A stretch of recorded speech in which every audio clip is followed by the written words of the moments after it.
الحمد لله رب العالمين نحمده ونصلي على رسوله الكريم أما بعد فأعوذ بالله من الشيطان الرجيم بسم الله الرحمن الرحيم إن الله يأمر بالعدل والإحسان صدق الله العلي العظيم إن الله ملائكته يصلون على النبي يا أيها الذين آمنوا صلوا عليه وسلموا تسليما. سب درود شریف پڑھیں. اللہم صلی علی سیدنا مولانا محمد وعلی آل سیدنا مولانا محمد وبارک وسلم علیہ. میرے عزیز دوستو، واجہ احترام بزرگوں، انتہائی پیارے بیٹوں، میری پیاری ماؤں، بہنوں، بیٹیوں، عاجز ناچیز پر تقصیر گناہگار بندے نے آپ کے سامنے اللہ تعالیٰ کے پاک کلام میں سے والیم کم کرا بیٹے خود دیکھا کرو. عاجز ناچیز پر تقصیر گناہگار بندے نے آپ کے سامنے اللہ تعالیٰ کے پاک کلام میں سے ایک آیہ کریمہ پڑھنے کا شرف حاصل کیا. رب العزت سے دعا ہے وہ پاک ذات عاجز کو صحیح مفہوم بیان کرنے کی، آپ سب کو سننے کی، ہم سب کو اس پر عمل کرنے کی توفیق عطا فرمائے. اس سے پہلے کہ اصل مفہوم بیان کروں، چند تمہیدی کلمات عرض کر رہا ہوں. کل ایک دوست بیان کر رہے تھے کہ اللہ کی راہ کا سفر، اللہ کی راہ میں سفر کرنا، اللہ کی راہ میں چلنا، اس سفر کے دوران اگر جسم پر گرد پڑ جائے، دھواں پڑ جائے، اللہ تعالیٰ اس جسم پر جہنم کی آگ کو حرام کر دیتا ہے. پھر آپ نے کل یہ بھی سنا کہ جب مختلف علاقوں کے لوگ، مختلف زبانیں بولنے والے، مختلف محلوں سے تعلق رکھنے والے ایک جگہ اکٹھے ہوں، ان کا مقصد اللہ کا ذکر کرنا، اللہ کا ذکر سننا ہو، وہ مجلس ختم نہیں ہوتی کہ ایک اللہ کا فرشتہ منادی کرتا ہے، اللہ کے ذکر کے لیے جمع ہونے والوں، اللہ کی یاد میں بیٹھنے والوں، اللہ کے ذکر کے لیے اکٹھے ہونے والوں، ابھی تم اٹھے نہیں ہو، مجلس ختم نہیں ہوئی، اس سے پہلے اللہ نے تمہاری بخشش کا اعلان کر دیا. یہ مجلس آج اکثر یہ عرض کرتا ہے، اگر کوئی نفس کو خوش ہونے والی، نفس کو راحت دینے والی بات نہ بھی ہو، صرف اللہ رب کریم اس مجلس کی برکت سے ہمارے گناہوں کو معاف فرما دے، ہماری خطاؤں کو معاف فرما دے، اللہ تعالی ہماری بخشش فرما دے، تو اس سے بڑا اور انعام کیا ہو سکتا ہے.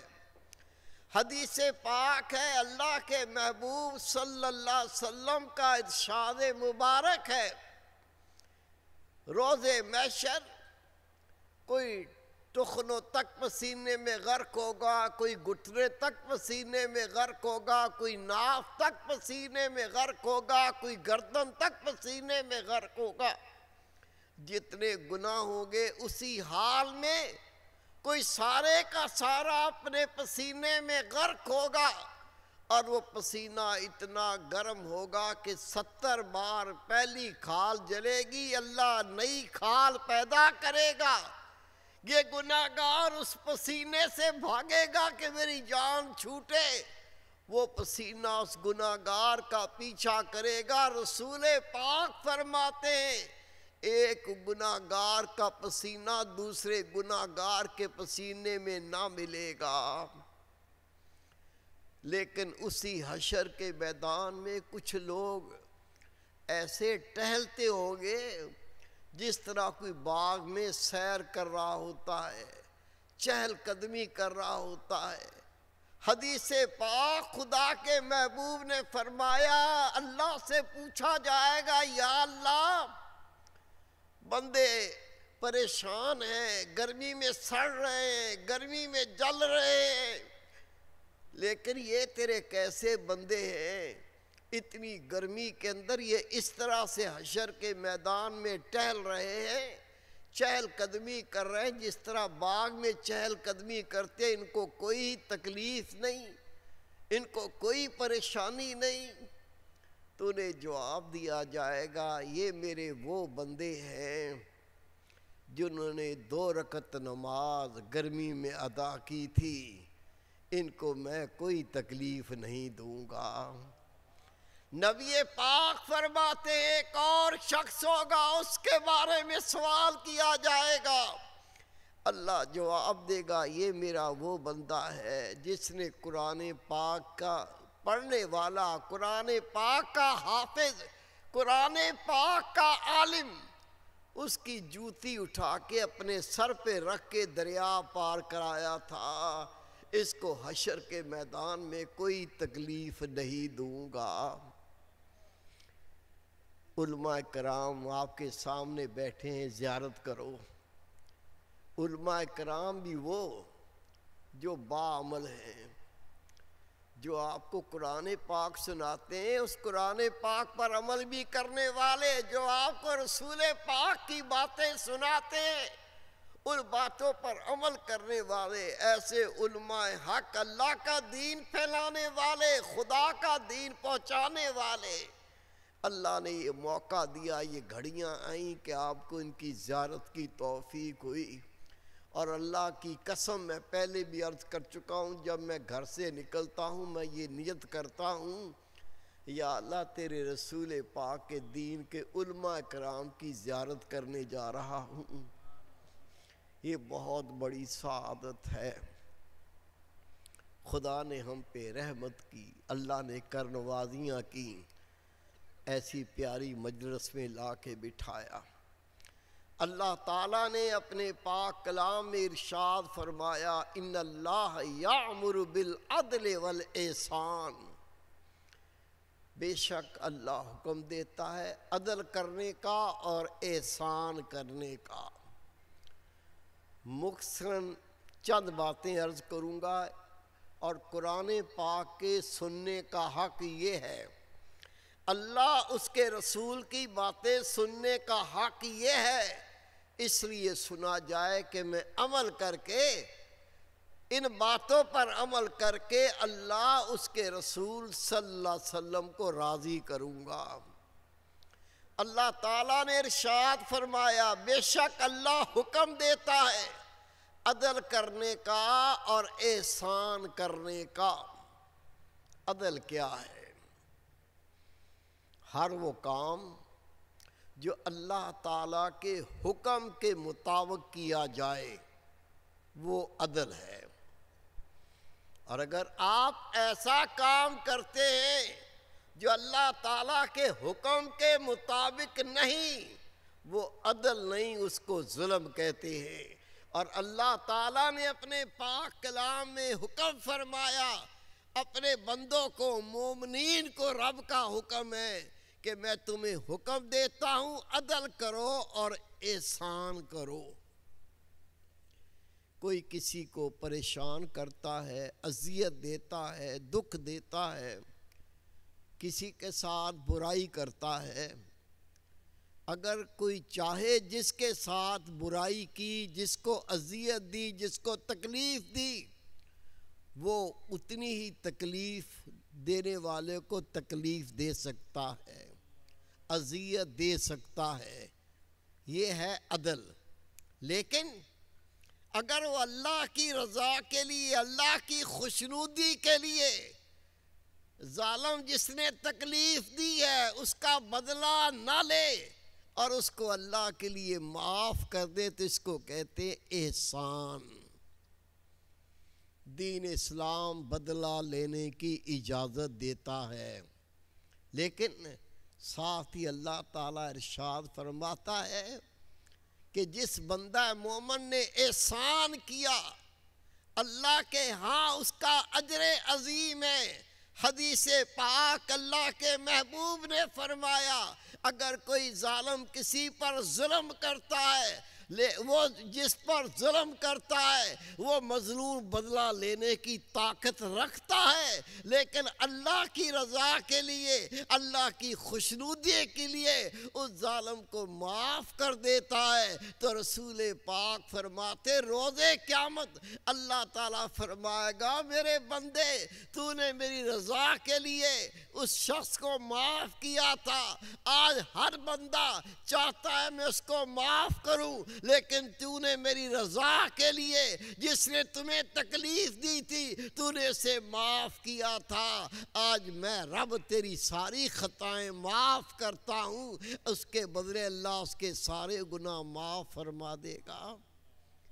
حضرت عبداللہ ابن مسعود یا حضرت عبداللہ ابن عمر، آج کے ذہن میں اس مبارک ابھی کلیئر نہیں ہے، آپ فرماتے ہیں اللہ کا کوئی بندہ کسی کی برائی دی ہوئی تکلیف کو اللہ کے لیے معاف کر دے، قیامت دن اللہ ساری مخلوق کے سامنے اسے بلائے گا اور فرمائے گا میرے بندے فلاں شخص نے تجھ پہ ظلم کیا تھا، تمہیں تکلیف دی تھی، تم نے میری خوشنودی کے لیے، میری رضا کے لیے اسے معاف کر دیا تھا، اے میرے بندے آج میں جنت کی تمام حوروں پر تجھے اختیار دیتا ہوں، جس حور کو تو پسند کرے میں وہ تجھے عطا کروں گا۔ بدلہ لیا جا سکتا ہے لیکن معاف کر دینا اس کا اللہ کے ہاں بہت بڑا اجر ہے۔ حدیث پاک ہے، رسول کریم صلی اللہ علیہ وسلم کا ارشاد مبارک ہے جو بندہ عدل نہیں کرتا، جو عدل نہیں کرتا وہ ظلم کرتا ہے، جو بندہ عدل نہیں کرتا ظلم کرتا اللہ اس کی کوئی نماز کو قبول نہیں فرماتا۔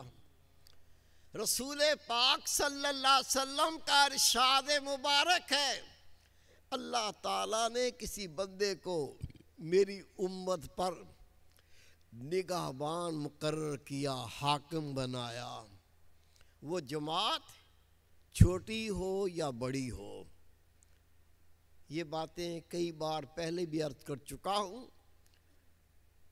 ہر شخص کے بارے میں نبی پاک نے فرمایا اللہ تعالیٰ نے ہر ایک کو نگراں بنایا ہے، اور روز محشر، روز قیامت اللہ تعالیٰ اس شخص کے، اس کے ماتحتوں کے بارے میں جواب دہی کرے گا۔ اللہ پوچھے گا جو بندہ گھر کا بڑا ہے، وہ گھر کا نگراں ہے، وہ گھر کا حاکم ہے، اس سے جو اس کے ماتحت ہیں روز قیامت ان کے بارے میں جواب دینا پڑے گا۔ ایک محلے کا بڑا ہے، جو محلے والے اس کے ماتحت ہیں اسے اس کے بارے میں جواب دہی کرنی پڑے گی، جواب دینا پڑے گا، ان کا حساب و کتاب دینا پڑے گا۔ اگر کوئی کسی شہر کا بڑا ہے، نگہبان ہے، نگران ہے، حاکم ہے، اسے شہر کے لوگ جو ہیں، جو اس کے ماتحت ہیں، ان کی جواب دہی دینی پڑے گی، ان کے حساب و کتاب دینے پڑے گے۔ اگر کوئی صوبے کا بڑا ہے، صوبے کا نگراں ہے، اگر کوئی ملک کا نگراں ہے جو اس کے ماتحت ہے، اس کو اس کے بارے میں جواب دینا پڑے گا، حساب و کتاب دینا پڑے گا۔ نگراں بننے کا بڑا شوق ہے، بہت شوق ہے، اور زیادہ سے زیادہ مجھے اختیار مل جائے اس کا بھی بڑا شوق ہے۔ جو اختیار نہیں ملے وہ بھی چھیننا چاہتا ہے اور اختیار حاصل کرنا چاہتا ہے۔ تعلقے کا پولیس آفیسر ہے، اگر ضلع کا پولیس آفیسر ہے، اگر اس سے بڑا آفیسر، پھر ڈی آئی جی، پھر آئی جی، یا انتظامیہ میں وزیر اعلیٰ صاحب، پھر اس کی کیبنٹ کے وزراء، خدا کی قسم اختیار چاہتے ہیں، نگراں بننا چاہتے ہیں، بڑا شوق ہے، لیکن یہ شوق ایسی گلے کی ہڈی بن جائے گا، کہتے نہ نگلے جان چھوٹے نہ اگلے جان چھوٹے۔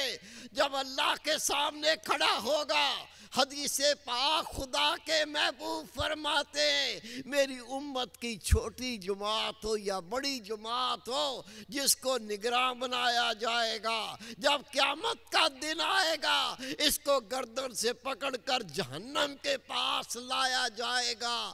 اللہ کا فرشتہ آسمان طرف دیکھے گا، اگر اس نے عدل کیا ہوگا حکم ہوگا اس کو چھوڑ دیا جائے، اور عدل نہیں کیا ہوگا تو کہا جائے گا اس کو منہ کے بل جہنم میں دھونس دو، پھر دھونس دیا جائے گا۔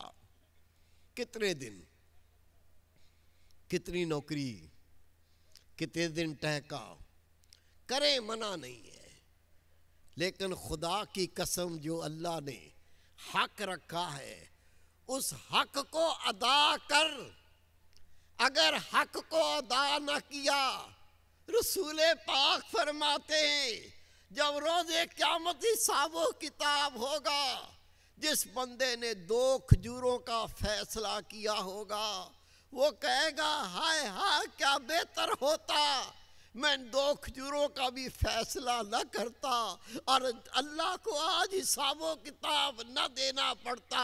یہ جو چودھری بن کے بیٹھے ہیں، یہ جو سردار بن کے بیٹھے ہیں، نہ قرآن پاک کا پتہ ہے نہ نبی پاک کے دین کا پتہ ہے، اور بیٹھ کے اپنی مرضی سے فیصلے کرتے ہیں۔ کبھی کسی کے پیچھے کتے چھوڑ دیتے ہیں، کبھی ان کی عورتوں کو اٹھا کے لے آتے ہیں، کبھی ان سے بدفعلی کرتے ہیں۔ خدا کی قسم فرعون تو فرعون تھا، یہ بھی فرعونیت ہے، یہ اللہ کو جواب نہیں دے سکیں گے۔ اگر نگراں بننا ہے سب سے پہلے تیرا علم کامل ہونا چاہیے۔ جاہل کو اللہ نے حق نہیں دیا وہ کسی بات کا فیصلہ کرے، اور فیصلہ کرنے والا اس کو حق نہیں دیا، اگر وہ غصے میں ہو تو وہ فیصلہ کرے، کیونکہ غصے میں اس کا فیصلہ کبھی بھی حق کا فیصلہ نہیں ہو سکتا۔ وہ شخص جس میں تقوی نہ ہو، اللہ کا خوف نہ ہو، جس کو اللہ نے پرہیزگاری کی نعمت سے نہ نوازا ہو، اس کو بھی حق نہیں دیا گیا وہ فیصلہ کرے۔ اور جس کی نیت میں گندگی ہو، جس کی نیت میں ناپاکی ہو، اس کو بھی دین متین حق نہیں دیتا وہ کسی 2 لوگوں میں فیصلہ کرے۔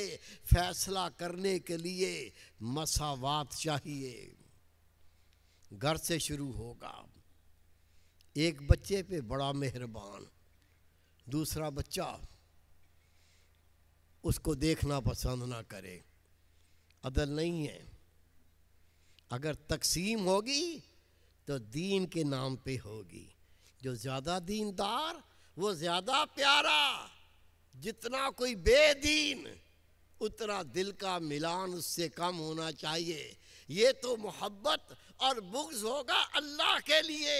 اگر اپنے نفس کی خواہش کے مطابق اپنی اولاد میں فرق رکھا، خدا کی قسم اللہ کو جواب نہیں دے سکیں گے۔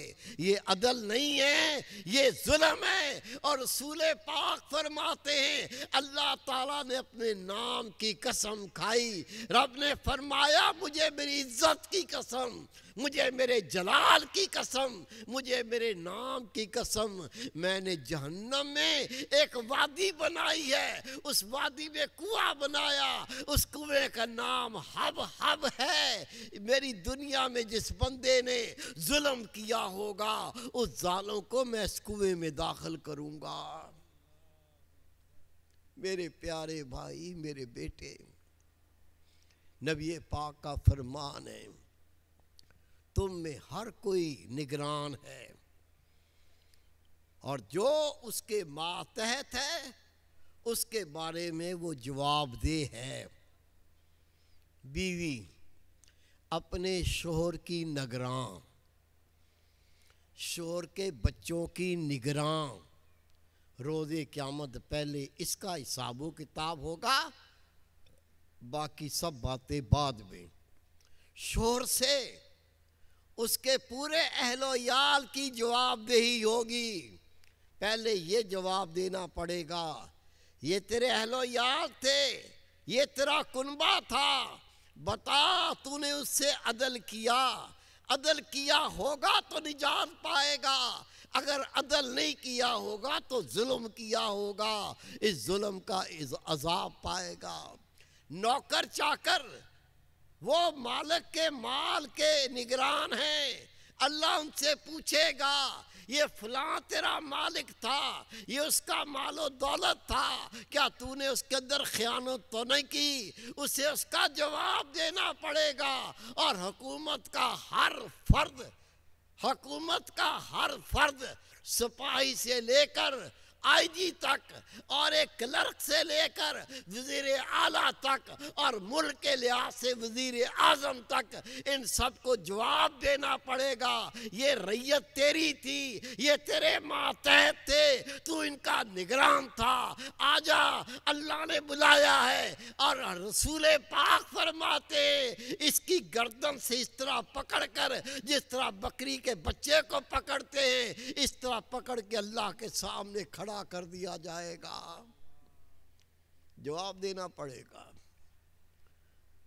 سورۃ اخلاص پڑھنی نہیں آتی بھائی، سنو تلاوت کر لو، قل هو اللہ احد اللہ الصمد لم یلد ولم یولد ولم یکن لہ کفوا احد، بچوں کو بھی آتی ہے، اور کیبنٹ کا وزیر ہے، سورۃ اخلاص نہیں آتی، یہ کیسے فیصلے کریں گے؟ کیا ان کو اللہ نے حق دیا کہ یہ فیصلے کریں؟ علم شرط ہے، علم کے بغیر فیصلہ کرنے کی ان کو اجازت نہیں ہے، بلکہ رسول پاک کا فرمان ہے جتنا جلدی ہو یہ اس عہدے کو چھوڑ دے اور اپنی جان کو چھڑا لے۔ ہر نگران، یہ ان کو 3 حصوں میں تقسیم کیا گیا۔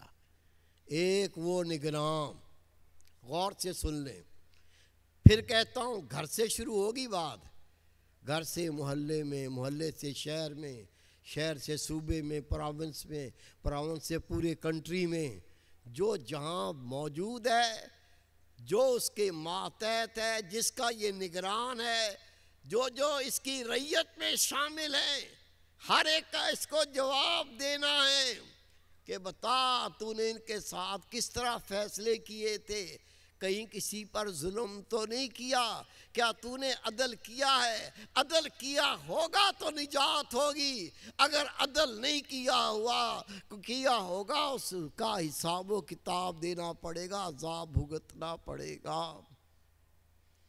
رسول پاک صلی اللہ علیہ وسلم فرماتے ہیں اے معاذ بن جبل، بتا تو فیصلے کس طرح کرے گا؟ حضرت معاذ بن جبل کو اللہ کے محبوب یمن بھیج رہے ہیں گورنر بنا کر، اور پھر سوال پوچھ رہے ہیں اے معاذ بن جبل، تو یمن جائے گا، وہاں فیصلے کس طرح کرے گا؟ عرض کی یا رسول اللہ صلی اللہ علیہ وسلم، میں قرآن پاک سے فیصلہ کروں گا۔ آقا نے فرمایا اگر تو اس میں سے نہ ڈھونڈ سکے، کچھ کہتے ہیں اگر تو اس میں نہ پائے، قرآن پاک میں کیا نہیں ہے، اللہ نے لکھ دیا سیاہ سفید خشک تر ہر چیز، ایسا نہیں ہے کہ قرآن پاک میں اگر تو نہ ہو، ایسا نہیں ہے۔ اے معاذ اگر تو نہ ڈھونڈ سکے، عرض کی یا رسول اللہ پھر آپ کی احادیث سے فیصلہ کروں گا، وہ بھی سمندر ہے۔ میرے محبوب نے فرمایا اگر تو حدیث پاک سے بھی نہ ڈھونڈ سکے، عرض کی اے اللہ کے محبوب میں پھر قیاس کروں گا، قرآن و حدیث کی روشنی میں فیصلہ کروں گا۔ نبی پاک نے معاذ بن جبل کے سینے پر رحمت کا ہاتھ پھیرا اور اللہ کا شکر ادا کیا کہ یا اللہ تو نے میری امت میں ایسے بندے پیدا کیے جن کو تو نے اجتہاد کی توفیق عطا فرمائی. جس کو صورت اخلاص نہیں پڑھنی آتی وہ اس اہل ہے کہ اس کو حاکم بنایا جائے، اس کو نگراں بنایا جائے، اس کے ہاتھ میں فیصلے دے دیے جائیں. وہ اللہ کے بندے جن کو اللہ نے یہ مقام دیا تھا، اللہ نے یہ شان دی تھی کہ اللہ نے ان کو قرآن پاک کا علم بھی دیا تھا اور رسول پاک کی حدیث کا علم بھی دیا تھا، جن کے دل میں اللہ کا خوف بھی تھا، ان کے پاس اللہ نے علم بھی عطا کیا تھا، وہ متقی پرہیزگار بھی تھے، ان کی نیت میں اخلاص بھی تھا. یہ تمام صفات تھیں تو وہ فیصلے کس طرح کرتے تھے. حضرت سیدنا عمر فاروق رضی اللہ تعالیٰ عنہ کے پاس فیصلہ آیا. آپ نے قرآن و حدیث کے مطابق فیصلہ سنایا.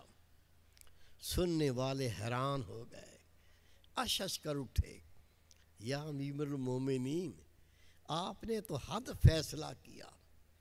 یہ سن کے آپ کے دل میں تکبر پیدا نہیں ہوا؟ آپ رونے لگے.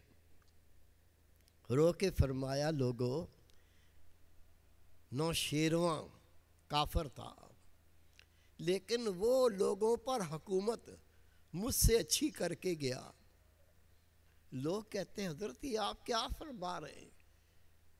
آپ نے فرمایا نوشیرواں کافر تھا، اللہ کو نہیں مانتا تھا، لیکن عادل ایسا تھا کہ وہ مجھ سے اچھی حکومت کر کے گیا.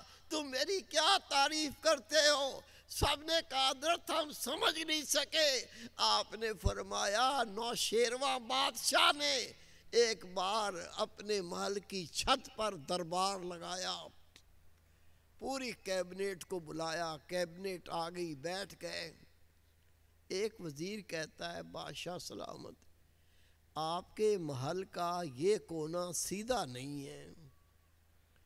آپ نے فرمایا ہاں تو نے صحیح دیکھا کہ میرے اس محل کا یہ کونا سیدھا نہیں ہے. اس کی وجہ یہ ہے کہ نیچے ایک بوڑھی اماں کا مکان ہے، نیچے ایک بوڑھی اماں کا مکان ہے.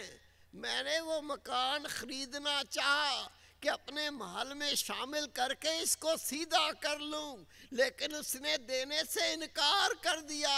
میں نے زبردستی خریدا نہیں، اس نے مجھے دیا نہیں، اس وجہ سے میرے محل کا یہ کونا سیدھا نہیں.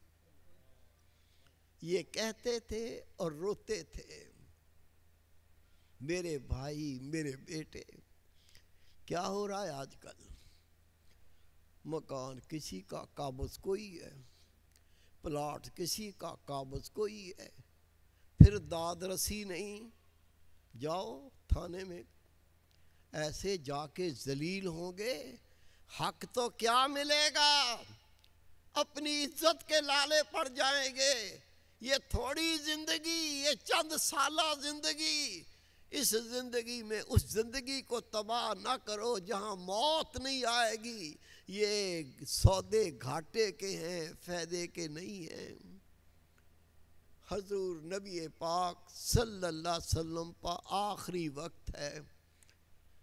یہ 2-3 واقعات غور سے سن لیں، اور اگر عقل میں آ گئے، دل میں یہ بات پہنچ گئی تو خدا کی قسم باقی زندگی میں اپنی اصلاح کر لو گے، ایک بڑی مصیبت سے بچ جاؤ گے. اور اگر نہ سمجھے، جس طرح پہلی زندگی غفلت میں گزری ہے، آنے والی زندگی گزر جائے گی، اور اس کے بعد جو زندگی ہے، اس زندگی میں بندہ موت مانگے گا، موت آئے گی نہیں، جو کیا ہے وہ بھگتنا پڑے گا. رسول پاک صلی اللہ علیہ وسلم کا آخری وقت ہے. وہ بیماری جو آپ کے وفات کا ذریعہ بنی، اللہ کے محبوب نے فرمایا اعلان کرو، اگر کسی کا مجھ پر حق ہو تو اپنا حق لے لے. میں اللہ کی طرف جا رہا ہوں، میں اللہ کے پاس جا رہا ہوں، اس طرح جانا چاہتا ہوں کہ میری ذات پر کسی کا حق نہ ہو۔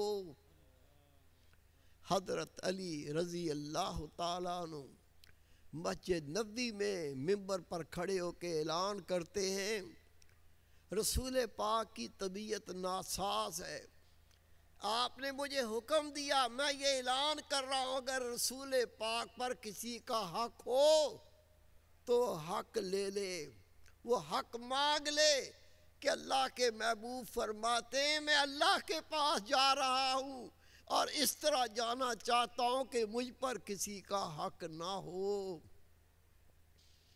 حضرت اسود رضی اللہ تعالیٰ عنہ آگے بڑھے، عرض کی یا رسول اللہ صلی اللہ علیہ وسلم، جنگ بدر میں آپ کے ہاتھ میں کوڑا تھا یا تیر تھا؟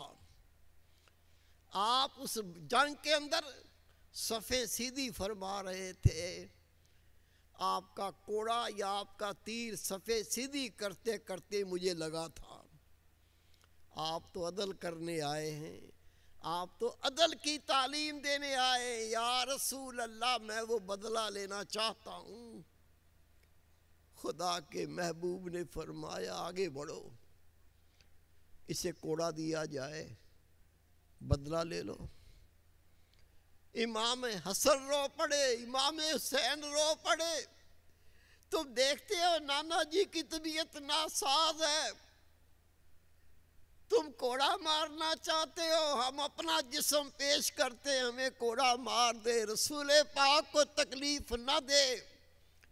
حضرت اسود رضی اللہ تعالیٰ عنہ فرماتے یا رسول اللہ، اگر میں کوڑا آپ کے جسم پہ ماروں گا تو پورا بدلہ نہیں ملے گا۔ وجہ یہ ہے کہ جب آپ کا کوڑا میرے جسم پہ لگا تھا تو میرا جسم ننگا تھا، میرے جسم پر کرتا نہیں تھا، اگر کرتا اتاریں گے تو پھر پورا اس کا بدلہ مجھے ملے گا۔ نبی پاک نے فرمایا علی آگے بڑھ، مجھ میں طاقت نہیں میں کرتا اتار سکوں، علی آگے بڑھ میرا کرتا اتار کے اسود اپنا پورا مجھ سے بدلہ لے لے۔ حضرت علی شیر خدا نے نبی پاک کا کرتا اتارا، کوڑا اس کے ہاتھ میں تھا، کوڑا پھینک کے خدا کے رسول سے چمٹ گیا، چمٹ کے چومنے لگا، نبی پاک کے جسم سے اپنی آنکھیں ملنے لگا، اپنا جسم نبی پاک کے ساتھ مس کرنے لگا۔ میرے محبوب نے فرمایا اسود کیا کرتے؟ عرض کی یا رسول اللہ، آپ سمجھ گئے میرا یہی مقصد تھا، اب ہماری جدائی کا وقت آ گیا، یا رسول اللہ آپ ہم سے جدا ہونے والے، میں نے چاہا کہ آپ کے جسم سے لگ کے کوئی برکت حاصل کر لوں، فیض حاصل کر لوں، اتنا کہنا تھا۔ نبی پاک نے اس محبت کے بدلے میں دونوں ہاتھ اٹھا کے حضرت اسود رضی اللہ تعالیٰ عنہ کی برکت رحمت کی دعا کی۔ یہ ہے تیرا میرا نبی جو حق دے کے دنیا سے جانا چاہتا ہے۔ حضرت سیدنا عمر فاروق رضی اللہ تعالیٰ عنہ کیسی حکومت کر کے گئے، رات آتی لوگ سو جاتے تھے، عمر فاروق فرماتے تھے اگر میری حکومت میں کتا پیاسا مر گیا میں اللہ کو کیا جواب دے دوں گا؟ اللہ نے میری رعیت کو میرے حوالے کیا ہے، میرا حق بنتا ہے کہ میں ان کو ظلم سے بچاؤں، میں ان کی حفاظت کروں، یہ کہہ کے ساری رات جاگتے تھے عدل کرنے کے لیے۔ عدل کیا ہے؟ سادے لفظوں میں سن لیں، عدل میں 3 لفظ ہیں، عین، دال اور لام۔ عین کہتے ہیں آنکھ کو، اللہ جس کو نگراں بنائے، وہ گھر کا نگراں ہو، محلے کا نگراں ہو، اگر وہ شہر کا نگران ہو، وہ صوبے کا نگراں ہو، اگر وہ ملک کا نگراں ہو، اس کی آنکھیں کھلی ہونی چاہیے۔ جو اس کی رعیت ہے، جو اس کے ماتحت ہے، نہ تو یہ کسی کو تکلیف دے نہ کوئی دوسرا اس کی رعیت کو تکلیف دے، دونوں چیزیں دیکھنی ہیں۔ دوسرا، دال رستہ، نگراں کے اوپر یہ فرض ہے، حاکم پر یہ فرض ہے، جو اس کی رعیت ہے، جو اس کے ماتحت ہیں، اس کو صراط مستقیم پر چلائے، سیدھے راہ پر چلائے۔ چلایا تو عدل کیا، چلایا تو حق ادا کیا، لیکن اللہ نے اس کے ماتحت کیا ہے، وہ سیدھی راہ پر نہیں چلتا، اس نے اس کو نہیں چلایا، یہ ظالم ہے، عدل نہیں کیا۔ تیسرا، لام، لام کہتے ہیں زرہ کو، زرہ پہننے کے بعد جسم پر تیر نہیں لگتا، تلوار نہیں لگتی، نیزہ نہیں لگتا، اس کی جان کی حفاظت کا یہ اوزار ہے، اس سے جان کی حفاظت ہوتی ہے۔ اور دال کا مطلب یہ ہے کہ جس کو اللہ آقا بنائے، جس کو بڑا بنائے، جس کو نگراں بنائے، جس کو حاکم بنائے، اس کا فرض ہے جو اس کی رعیت ہے اس کی جان کی بھی حفاظت کرے، اس کی مال کی بھی حفاظت کرے۔ اگر حفاظت کرے گا تو اس نے عدل کیا، اگر اس نے حفاظت نہ کی تو اس نے ظلم کیا۔ ان باتوں کا اللہ کے سامنے اس کو جواب دینا پڑے گا۔ عرض یہ کر رہا تھا، حج کے ایام حضرت سیدنا عمر فاروق رضی اللہ تعالیٰ عنہ ہاتھ میں کوڑا ہے، گھوم رہے ہیں، کسی حاجی کو کوئی تکلیف تو نہیں، کسی حاجی کی ضرورت میں کمی تو نہیں آئی، کسی حاجی کو کوئی لوٹ تو نہیں رہا، کوئی حاجی پریشانی کے عالم تو نہیں ہے، کوڑا لے کے اس میدانوں میں گھوم رہے ہیں۔ ایک جگہ دیکھا تو وسط میں، درمیان میں لوگ اکٹھے ہو گئے اور رستہ رک گیا۔ آپ وہاں پہنچے، کوڑا لے کے اس کو لہرایا، فرمایا یہ جو بیچوں بیچ سڑک کے کھڑے ہیں یہ اطراف میں ہو جاؤ، لوگوں کو آنے جانے میں تکلیف ہو رہی ہے، رستے کی تکلیف دور کرو۔ لوگ ہٹ گئے۔ جب سیدنا عمر فاروق نے کوڑا لہرایا، وہ کوڑا ایک شخص کے کپڑوں کے کونے پہ لگا۔ کتنی نزاکت ہے۔ رش تھا، لوگ زیادہ تھے، آپ نے اس شخص کو دیکھا جس کے کپڑوں کے کنارے پر آپ کا کوڑا لگا تھا، آپ اس کے پیچھے بھاگے کہ اس کو ڈھونڈوں، لیکن وہ ملا نہیں۔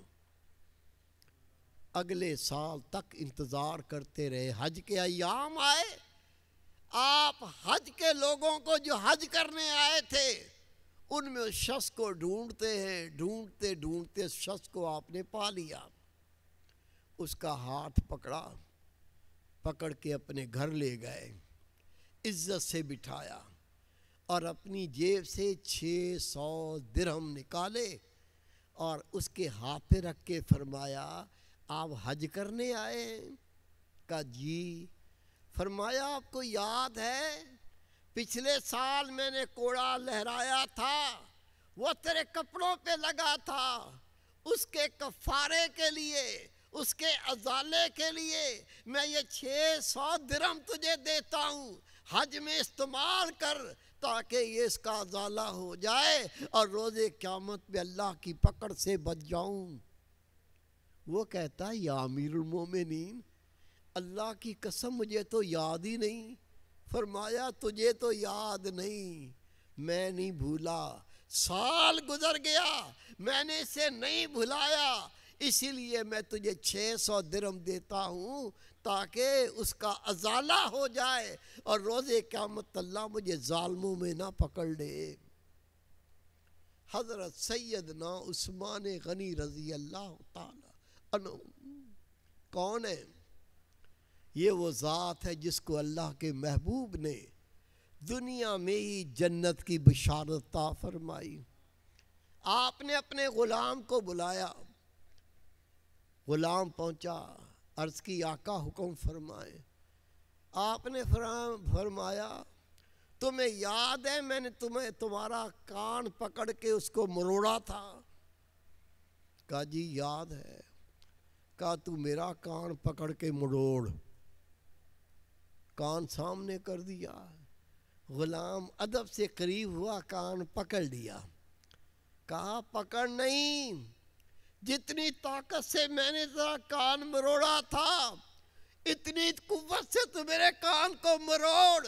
یہاں حساب و کتاب دینا بہت آسان ہے، یہ تکلیف برداشت کرنا بہت آسان ہے، میں اللہ تعالیٰ کو اس کا بدلہ نہیں دے سکتا۔ او میرے پیارے بھائی، میرے بیٹے، وہاں کیا ہوگا سن لیں۔ رسول پاک صلی اللہ علیہ وسلم نے پوچھا میرے پیارے صحابہ مفلس کسے کہتے ہیں؟ مفلس غریب۔ عرض کی یا رسول اللہ جس کے پاس مال و دولت نہ ہو اس کو مفلس کہتے ہیں؟ میرے محبوب نے فرمایا نہیں، اس کو مفلس نہیں کہتے۔ عرض کی آقا پھر اللہ اس کا محبوب جانتے مفلس کسے کہتے ہیں؟ خدا کے محبوب نے فرمایا روزے قیامت ایک شخص آئے گا، اس کے پاس نیکیوں کے انبار ہوں گے، لیکن اس کے خلاف لوگ دعویٰ کریں گے یا اللہ اس نے میرا حق کھایا، یا اللہ اس میری عزت خراب کی، یا اللہ اس نے مجھے گالی دی، یا اللہ اس نے میرا حق ادا نہیں کیا۔ کسی کی ماں کہے گی میرا حق ادا نہیں کیا، کسی کا باپ کہے گا میرا حق ادا نہیں کیا، کسی کی اولاد کہے گی میرا حق ادا نہیں کیا، کسی کے قرابت دار کہیں گے میرا حق ادا نہیں کیا، کوئی مسلمان کہے گا یا اللہ میرا اس پہ حق تھا اس نے حق ادا نہیں کیا، کوئی مسکین غریب کہیں گے یا اللہ ان پر میرا حق تھا انہوں نے حق ادا نہیں کیا۔ اللہ حکم دے گا اس کے بدلے میں تم ان کی نیکیاں لے لو۔ وہ شخص آگے بڑھے گا اور اس کی نیکیاں سمیٹنے لگے گا۔ نبی پاک فرماتے ہیں جب اللہ کسی کو کہے گا کہ یہ تیرا جو حق اس نے ادا نہیں کیا، یہ تجھ پر جو اس نے ظلم کیا، تیرے ساتھ جو سختی کی، تیرے ساتھ برائی کی، اس کے بدلے میں تو اس کی نیکیاں لے لے۔ جب اس کی نیکیاں لینے پہ آئے گا تو اس کی کوئی نیکی چھوڑے گا؟ جب اللہ نے اس کو اجازت دی ہوگی کہ تو اس کی نیکیاں لے لے، وہ اس کی ساری نیکیاں لے لے گا۔ لیکن ابھی بھی لوگ ہوگے وہ کہیں گے یا اللہ ہمارا بھی حق تھا، ہمارے ساتھ بھی ظلم کیا تھا، ہمارے ساتھ بھی نجائز کیا تھا، ہماری بھی چغلی کی تھی، غیبت کی تھی، حق کھایا تھا۔ اللہ جواب دے گا اس پر نیکی کوئی نہیں، وہ تو لے گیا۔ اب تم ایسے کرو اپنے گناہ اس کے سر پہ ڈالو۔ اللہ کے محبوب نے جب یہ فرمایا تو نبی پاک رونے لگے، رو کے فرمایا میرے پیارے صحابہ، وہ بندے جن کے سر پہ گناہ کا بوجھ ہوگا وہ سارے اپنے بوجھ اتار کر اس کے سر پہ ڈالتے جائیں گے۔ اے میرے صحابہ نیکیاں تو ختم ہو جائیں گی بلکہ لوگوں کے گناہ اس کے سر پہ لد جائیں گے۔ اس کو کہتے ہیں مفلس، اس کو کہتے ہیں غریب، اس کو کہتے ہیں محتاج۔ روز قیامت یہ سب سے زیادہ غریب ہوگا جس کے پاس نیکی تو نہ ہوگی بلکہ لوگوں کے گناہ اس کے ذمے اس کے گلے پڑ جائیں گے۔ ابھی آپ نے سنا کہ عثمان غنی نے اپنے غلام سے کہا میرا کان پکڑ کے مروڑ۔ غلام نے شرم کے مارے کان پکڑ تو لیا لیکن مروڑا نہیں۔ آپ نے رو کے فرمایا دنیا میں بدلہ دینا بڑا آسان ہے، آخرت میں بدلہ دینا بہت مشکل ہے۔ تو میرا کان پکڑ کے خوب مروڑ تاکہ اس کا بدلہ ہو جائے۔ جو میں نے تیرا کان مروڑا تھا، اور روز قیامت مجھے اس کا حساب و کتاب نہ دینا پڑے۔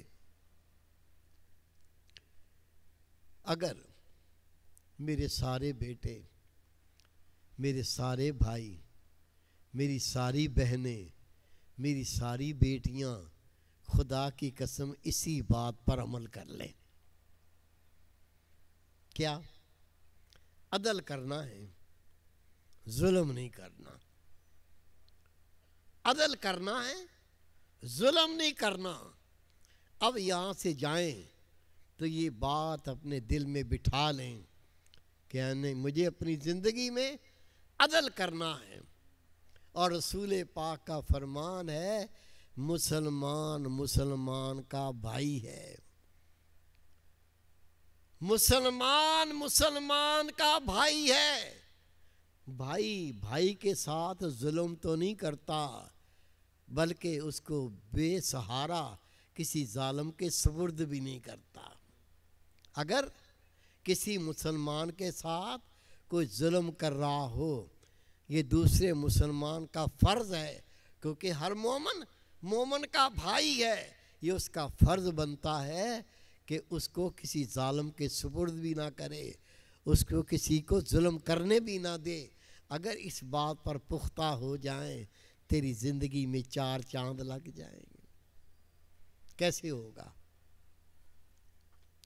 گھوم پھر کے بات وہیں لاؤں گا کہ اللہ کے محبوب نے فرمایا انسان کے جسم میں گوشت کا ٹکڑا ہے، جب اس کی اصلاح ہو جاتی ہے، وہ ٹھیک ہو جاتا ہے تو پورا جسم ٹھیک ہو جاتا ہے، اور جب وہ گوشت کا ٹکڑا خراب ہو جائے، اس میں فساد برپا ہو جائے، یہ سارا جسم گندا غلیظ ہو جاتا ہے۔ اور رسول پاک نے فرمایا جانو وہ تمہارا دل ہے، دل کو ٹھیک کر لو۔ جب دوائی بھی مل جائے، استعمال کر کے شفا نہ پائے تو یہ بھی تو بد نصیبی ہے۔